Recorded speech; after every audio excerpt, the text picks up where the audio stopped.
On December 19th, 1994, a 16-year-old pizza parlor employee named Jay Moriarty paddled his surfboard into the ocean off of steep cliffs near Half Moon Bay, which is south of San Francisco.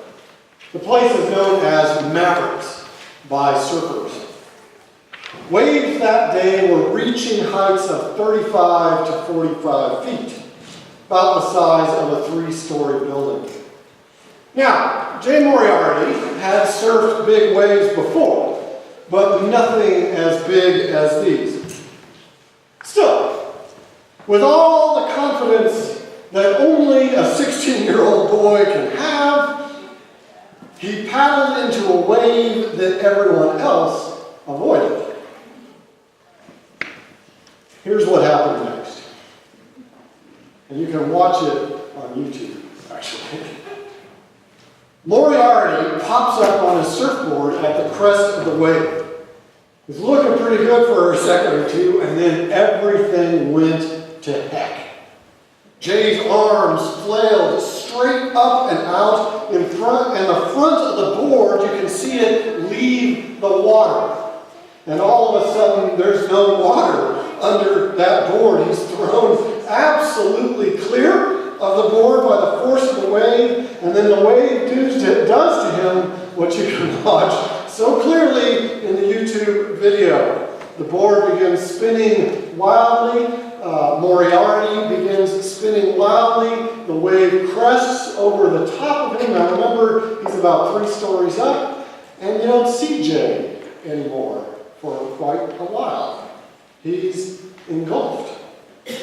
You know, surfers who survive these kinds of epic wipeouts, and this particular wipeout has been considered the most epic of all time. Surfers who survive them speak of hitting the bottom of the ocean and bouncing, and then being held down by the wave that is still crashing up above them in complete darkness. The really sickening part of the video when you're watching Jay Moriarty is that once it crests over him and it starts its churning thing, which every wave does, but when it's 35 to 40 feet tall, it churns for a long time. You don't see Jay Moriarty. You don't see him at all. And seconds go by, and they become 15 seconds, and they become 30 seconds, and they become 1 minute, and there is no popping up of the 16-year-old. One thing is certain. The water engulfed him. He was upended, turned over and over and over. Today is All Saints Sunday. And I know you're wondering, just hang in there. Gotta have a reason to listen. Today is All Saints Sunday. And today we have a baptism. Today we honor all those saints, all those who inspired us and inspire our faith. And today the water crashes into our church and washes over one of our own. Now looking back at All Saints Day, Episcopalian saints are a really interesting bunch. A substantial portion of our saints, in fact, were not even Episcopalian. Think about that for a second. Reverend Dr. Martin Luther King Jr., John Calvin, founder of Calvinism and Baptists, is on our list of saints. There's some argument over that one. Damien, a Roman Catholic priest who served a leper colony in Hawaii, is on our list. And John Muir, a deeply spiritual guy, one that I wish was Episcopalian, one that I think would make a great Episcopalian. Well, what he actually did was help found our national parks. He's on the list. You know, it's fairly unusual to have on your list of saints people that aren't members of your church. To be a Roman Catholic saint, for example, you have to have been a Roman Catholic. It's not entirely unreasonable, actually, when you think about it. But what we Episcopalians do is really interesting. We break with tradition. for us, the only common bond on our enormous list of saints. It's not quite 365, but it's more than 300. The only common bond is baptism. They are all baptized. You know, there are many people whose lives are inspiring or courageous or enlightening. But when we, Episcopalians, get down to the nitty-gritty of deciding who we as a church are going to officially recognize as, we think this person showed forth God's grace, we choose to begin with baptism. Why? What is that? Like I said, there's lots of inspiring people. Well, for example, Jesus was a lay person. Jesus was not an Episcopalian, even though I think he would have made a good one. Jesus was not an Episcopalian, but he was a lay person, and he began his ministry with baptism. Right? That's when it all begins. He begins his ministry with baptism. Jesus came out of the waters of baptism and began to show us the reign of God in his words, in his actions, and in his very life and death. So, taking a look at old Jesus, we heard today the Sermon on the Mount in the Gospel. Called that because in some of them they talk about him going up on a mountain. The Sermon on the Mount, or the Beatitudes is another expression for blessed are, right? It's one of the most profound and beautiful teachings of Jesus. It is the revelation to all of us about who God is and what God is about and what God's creation is supposed to be. It does not say, all those blessed are's and cursed are's, it does not say that God's creation is at the moment perfect. That sermon fully acknowledges and confronts all the ways in which God's creation resists the will of God. There is poverty, there is hunger, there is hate, there is prejudice, there is racism, there is exclusion.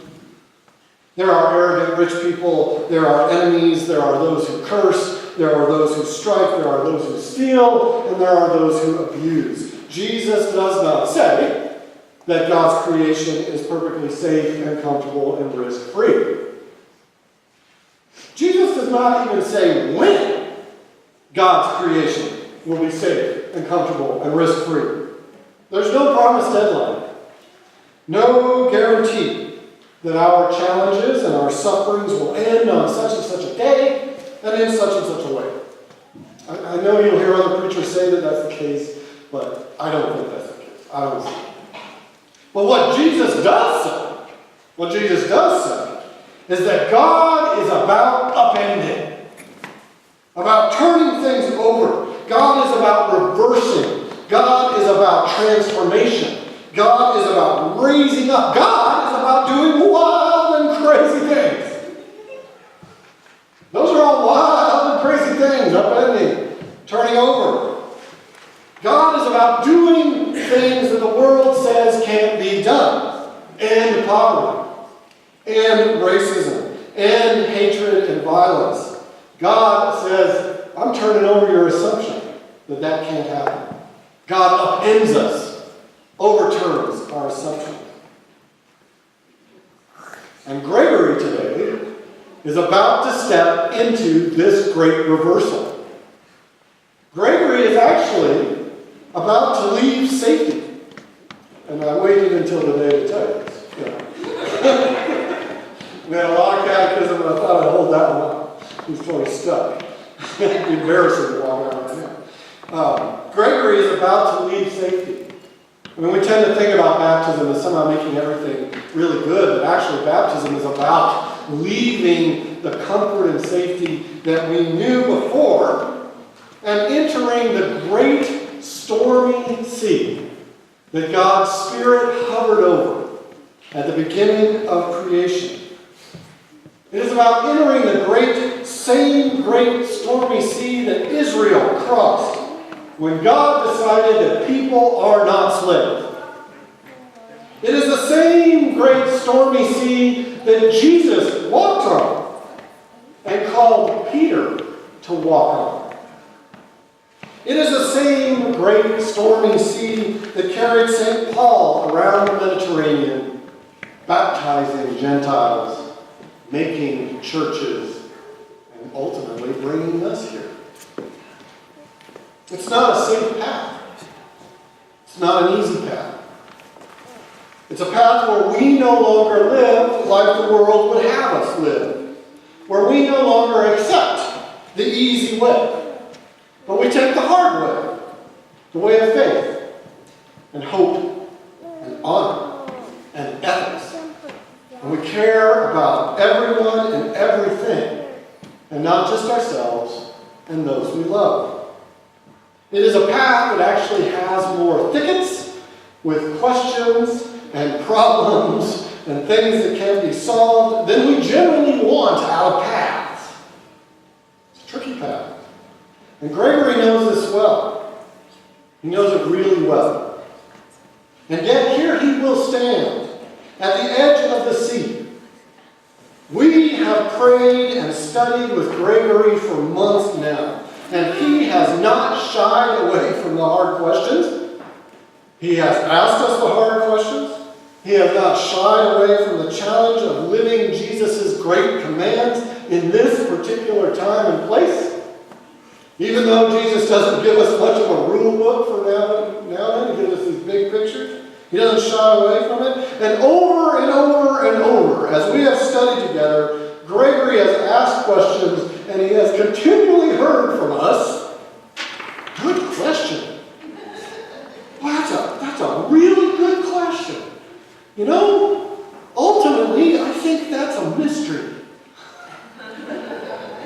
Right? That was kind of the standard response, actually. It was getting funny. It's a mystery. We probably said that far more than we said, yeah, here's how you do this. Here's what this means. This is what it's all about. We kept saying, what a good question. That's tough. Oh, yeah, let's take a week to think about that. It's a mystery. And you know what? It's a scary mystery sometimes for all of us. For all of us. Because it is, the life of faith doesn't have a lot of platitudes, really. It doesn't have a lot of certainty. But Gregory today is going to step into that mystery. He's going to step into that sea. And we will pray for him.